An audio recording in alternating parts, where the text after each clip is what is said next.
to the other side of the Pacific now, and Jarryd Haynes has put in a great performance in his final chance to gain a spot on the San Francisco 49ers team. The former NRL star had his largest number of plays so far in one game. I don't know what I'm about to say, but he failed to make a two-point conversion catch. But veteran NFL reporters say he's proved enough to make the final 53-man squad.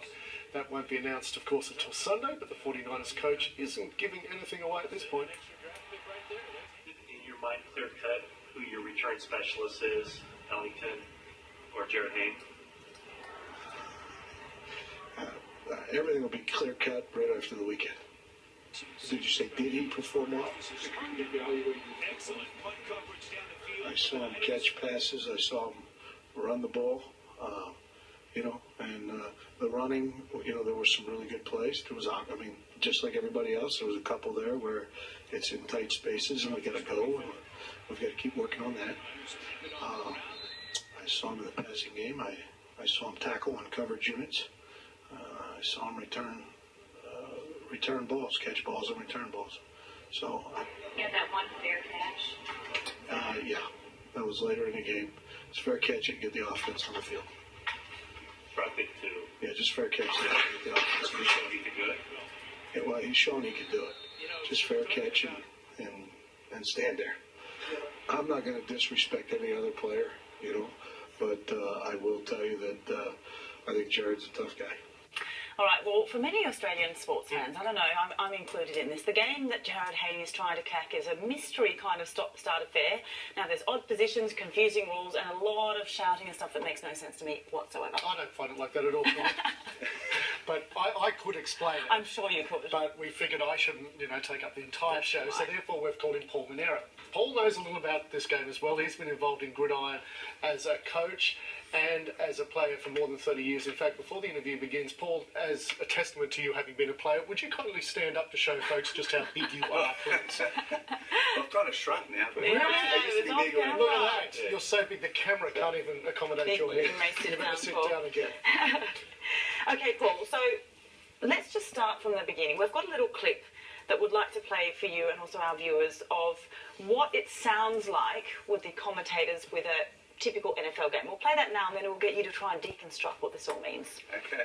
He's a bit of an established player in the NFL. Most guys stand to want to play in that final preseason game, but the way this night's gone for Crawford, he wants to stay out there all night. Here's Hayne looking for more. There's Hayne looking for more. What's he doing and what's he looking for? Well, he's looking to make the team, and he's trying to show the American coaches that he can lower his shoulder because they've been telling him he's running too upright. So what he's doing here is actually what we call finishing the run. Ah. So because Gridiron is a game where you've only got 4 tackles to make 10 yards, every time you get hit, the coaches want the running backs to go forward on the hit and actually fall forward for an extra yard. And like I said, he's trying to show them that he can actually give contact as well as take contact. So I'm sure he gets some brownie points for that. Now this is actually a screenplay what they're running here. A screenplay is when the quarterback drops back to pass the ball, the receivers all run downfield to take the defense deep. And then what Jarryd will do as the running back is he'll sneak outside, or he'll set up like he's going to pretend to pass block here, and then you watch him sneak outside and catch the ball behind his teammates, and it's like a little moving wall.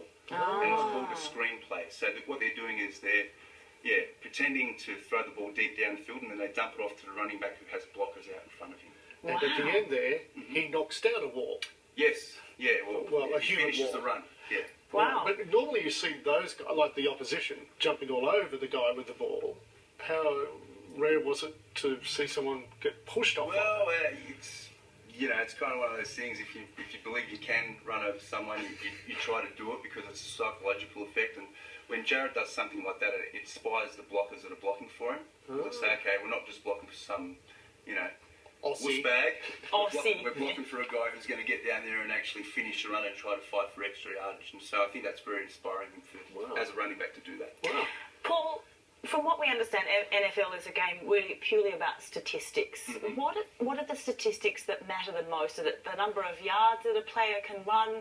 How many touchdowns, although they don't touch the ball down on the ground? I've since learned you kind of just run over the line. What are the statistics that matter the most? who scores the more points usually is the best statistic. But in terms of for a running back, you would want to have an average of how many carries the running back has, how many yards per carry does the running back make. As a punt returner, it would be the same. Like Jarryd, I think, averaged 14 yards per punt return today. San Francisco last year as a team had, I think, 9 yards per punt return average. So he's already plus that by 5 yards in this game, and he actually did better than that average in previous games. Another important statistic would be turnovers, like not giving up the ball, like not fumbling it, not throwing interceptions. Also, how many times the quarterback drops back to pass the ball, how many completions he has as a quarterback, yards per play. There's a lot of different statistics, like the game of American football. Time of possession is another important statistic. How many first downs a team gets, because the more first downs they get, the more time of possession they have. Paul, in Australia, we're making a big deal about this because it's an Australian who's on the radar. Is what Jarryd Haynes, what he's doing, what we're seeing, is it actually a big deal? Would this be making Americans go, hey, this guy's pretty good? Yeah, it's a big deal. It's a big deal in the United States as well. Like I've heard commentators say that this is the story of the preseason in the NFL. And that's big news. John Madden has even, I don't know if you've heard of John Madden, he's a legendary coach. They named a TV game after him called Madden, NFL Madden. Yeah. And he's on there, he's already got Jarryd Haynes as one of his players, and he's telling the public that he should be on the team. A former player at the University of Hawaii, Jesse Sapolu, who played for the 49ers and has a couple of Super Bowl rings, he's saying that Jarryd Haynes should make the team. So there's a lot of Americans talking about Jarryd Haynes. It's big news. Paul Manera, it's such a pleasure to meet with you. Thanks so much for coming in. And no doubt we'll be instilling your expertise as this Jarryd Haynes story just gets bigger and bigger. Thanks so much for coming in today. Thank you. Thanks so much, Paul. Well, to some breaking news now. 2 bodies have washed